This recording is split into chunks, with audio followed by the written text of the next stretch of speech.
Students, last lecture में अपने कर रहे थे साइकिल के बारे में, उसकी लाइफ साइकिल के बारे में सारा कुछ पढ़ा। और अभी जो है आगे अपने करने जा रहे हैं उसके अंदर रिप्रोडक्शन। तो साइकिल में जब अपने रिप्रोडक्शन को पढ़ते हैं तो जनरली कहा कि एसेक्सुअल रिप्रोडक्शन इसमें पाया जाता है। एसेक्सुअल रिप्रोडक्शन के अंदर इसमें सामान्य सी एक साइड के अंदर बड बनती है और बड बनने के बाद वो जो है नए एनिमल की उत्पत्ति कर देती है। ये तो बड़ा सिंपल साइंस स्पंज के अंदर जो है रिप्रोडक्शन होता है। एक और जो है टाइप होती है इसके अंदर, उसको कहते हैं रीजनरेशन। स्पंज के अंदर जो है सुपर रीजनरेशन पावर पाई जाती है। शरीर के किसी भी एक टुकड़े से पूरा का पूरा एनिमल जो है नया बन जाता है। उसकी कोशिकाएं विभाजित होती है और एक नया एनिमल बना देती है। तो इसमें क्या होता है, जो एसेक्सुअल रिप्रोडक्शन है वो बाय बडिंग एंड रीजनरेशन के द्वारा जो है कंप्लीट होता है। नेक्स्ट अपने देखते हैं इसके अंदर, जो कि इसमें मुख्य ज़्यादातर के बार कई क्वेश्चनों में पूछा जाता है। कई साल दर साल जो है, एक साल छोड़कर एक साल जो है ये क्वेश्चन पूछा जाता है। तो अपने इस पर डिस्कस करते हैं कि सामान्य सी बात है कि जब अपने बात करें इसके रिप्रोडक्शन सेक्सुअल रिप्रोडक्शन की, तो सेक्सुअल रिप्रोडक्शन में क्या होता है, जनरली ये एनिमल जो होता है द्विलिंगी होता है या हर्माफ्रोडाइट या मोनोसियस होता है। इसमें जो है सामान्य तौर पे मेल और फीमेल दोनों प्रकार के गैमेट्स बनते हैं। इसके अंदर विशेष प्रकार की आर्कियोसाइट सेल्स होती है, वो जो है कोइनोसाइट सेल्स के साथ मिलकर जो है आगे स्पर्म्स और ओवम्स का निर्माण करती रहती है। और इसी प्रकार अपने देखते हैं कि इसमें जो सेल फीमेल गैमेट बनाती है, oocyte बनाती है, वो पहले परिपक्व होती है और इसी कारण जो है इनको जो है अपने प्रोटोगैमी कहते हैं। और प्रोटोगैमी के मतलब यानी इनमें क्या है, इसके कारण जो है इसमें क्रॉस फर्टिलाइजेशन पाया जाता है। यानी फर्टिलाइजेशन एक ही एनिमल में जो है नहीं होता, एक से दूसरे एनिमल के अंदर होता है। इनमें फर्टिलाइजेशन सामान्यतः इंटरनल होता है और इंटरनल फर्टिलाइजेशन जो होता है मीसेनकाइम के अंदर जो है कंप्लीट होता है। ठीक है, जैसे मैंने आपको बताया था कि इसकी जो है 3 स्तर पाई जाती है।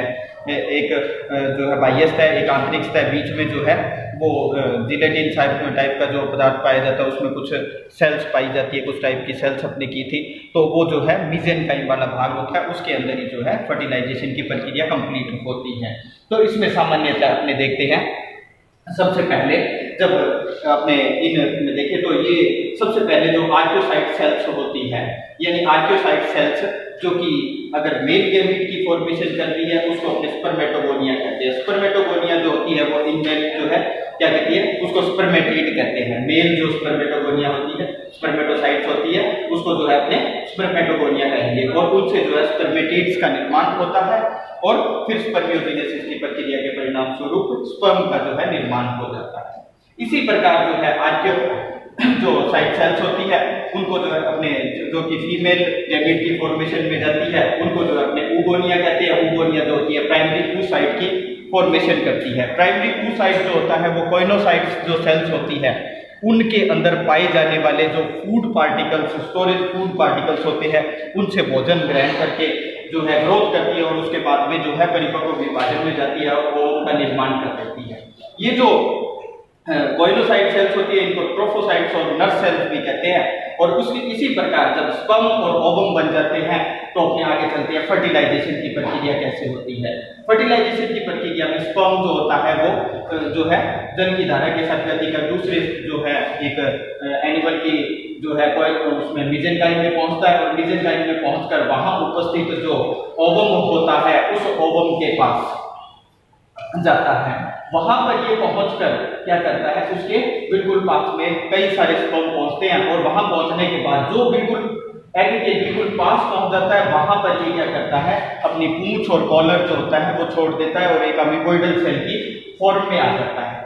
उसी समय क्या होता है, ओवम की जो भित्ति होती है उसके अंदर इनफोल्ड होता है और उसको जो है एक विशेष प्रकार की जो है अंदर ले लिया जाता है। इस समय जब इसकी कॉलर और पूंछ को छोड़ दिया जाता है ये अमीबोइडल सेल बनती है, इसको कैरियर सेल के नाम से जाना जाता है और ये जो है न्यूक्लियस के साथ मिलकर जाइगोट की फॉर्मेशन कर देती है। आगे जब जाइगोट बन जाता है तो जाइगोट के अंदर आगे डेवलपमेंट का प्रोसेस शुरू होता है। ये थोड़ा सा इंपॉर्टेंट प्रोसेस है, इसको ध्यान से देखना। इसमें देखो सबसे पहले कंप्लीट शुरू होती है, कंप्लीट एक क्लीवेज की सीरीज शुरू होती है। क्लीवेज इसमें क्या होता है, सबसे पहले जाइगोट के अंदर एक वर्टिकल डिवीजन होता है और दो जो है सेल्स बनती है, यानी इनको अपने कहते हैं ब्लास्टोमियर, या इनको सेल्स नहीं कहेंगे ब्लास्टोमियर कहते हैं। आपको पता ही है, क्लीवेज आपको एक दिन बताया था।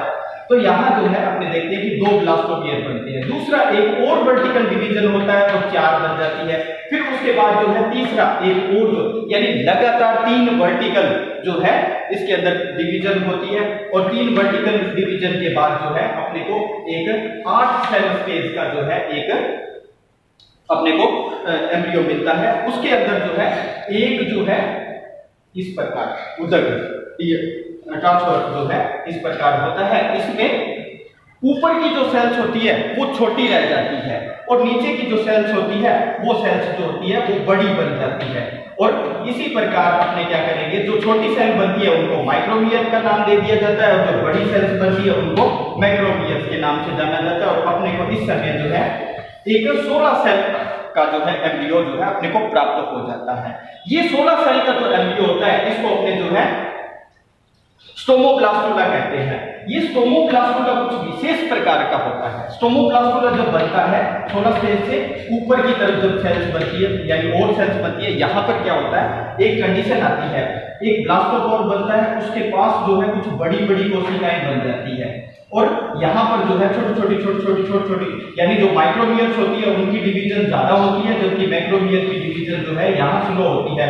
और इस प्रकार एक अवस्था इसको जो है अपने जो है स्टोमोब्लास्टुला के नाम से जानते हैं। ये स्टोमोब्लास्टुला जो होता है इसके अंदर क्या होता है, एक थोड़ी सी पोजीशन के अंदर एम्फीब्लास्टुला की तरफ बनने की तरफ एक स्टेप आता है। इसमें क्या होता है कि जो ब्लास्टोपोर होता है, इस ब्लास्टोपोर के अंदर से जो है पूरा का पूरा एम्ब्रियो जो है उलट जाता है, यानी अंदर से अंदर का हिस्सा बाहर और बाहर का हिस्सा अंदर। जैसे कि अपने एक थैले को जो है अंदर की कॉर्नर को पकड़ के बाहर निकालते हैं, उसी तरीके से ये जो है ब्लास्टोपोर से पलट जाता है। ये इसका जो है इंसेक्शन व्यू है इसका, इसके बाद में पलटने के बाद में, और ये जो है इसका आउटर व्यू होता है, सरफेस व्यू जो होता है ने बाहर का देखते हैं। तो इसमें क्या होता है, ये इस तरीके से ये अंदर का सारा फोल्ड होकर बाहर की तरफ आ जाता है और ये इस प्रकार की जो है एक संरचना, इसको जो है अपने एम्फीब्लास्टुला कहते हैं।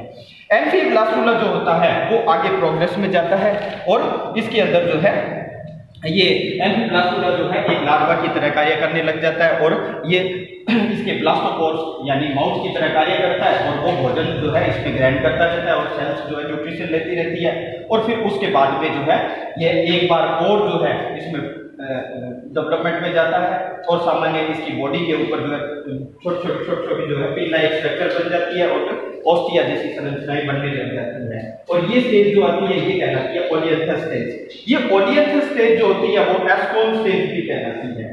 इस एस्कोन स्टेज के अंदर जो है फिर इनफोल्ड और आउटफोल्ड होते हैं और उसके बाद में एक कंप्लीट जो है विकसित साइकोन जो होता है वो विकसित हो जाता है।